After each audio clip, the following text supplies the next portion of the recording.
Good day everyone, welcome to my channel. So in this video tutorial guys, we will have a walkthrough and then I will teach you on how to write a program that will count the vowels in a given string using pointers in C++ programming language. Before we start, I would like to say thank you so much to all my viewers, silent viewers, and supporters in my channel. Thank you for watching my videos.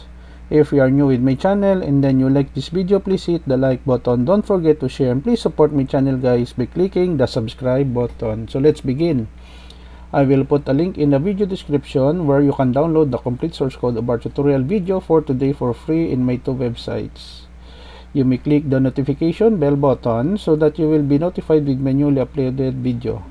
So we have here two library file, sharp include IOString for input output, C string for string manipulation in C++ using namespace std.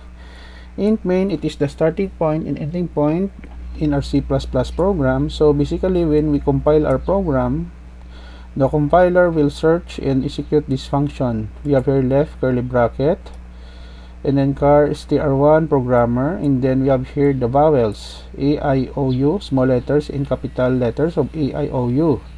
And then char, we have here a pointer here. In count, it will count the number of pointers. Console out, new line, the title of our program, /t, count vowels using pointers in C++. The given vowel, that is tr1, that is programmer.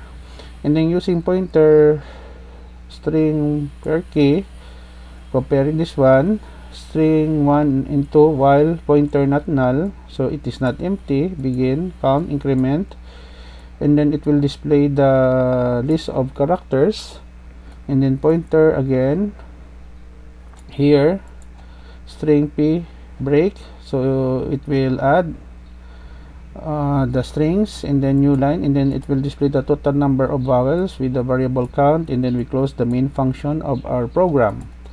As I said earlier, I will put a link in the video description where you can download the complete source code of our tutorial video for today.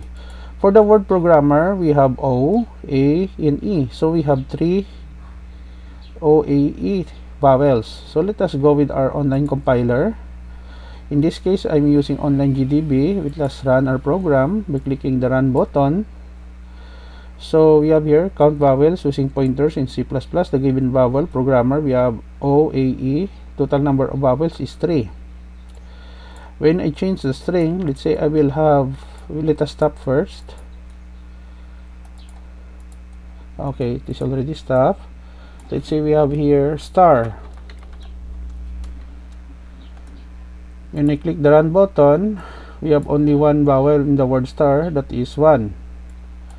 Another example, let's say we have computer. When I run the program, we have OUE, we have 3 vowels.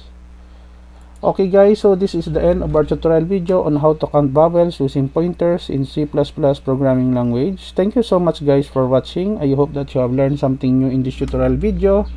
Don't forget to like, share, and please support my channel guys if you're new by clicking the subscribe button. See you in the next video tutorial guys. This is your friend Jake saying bye bye for now.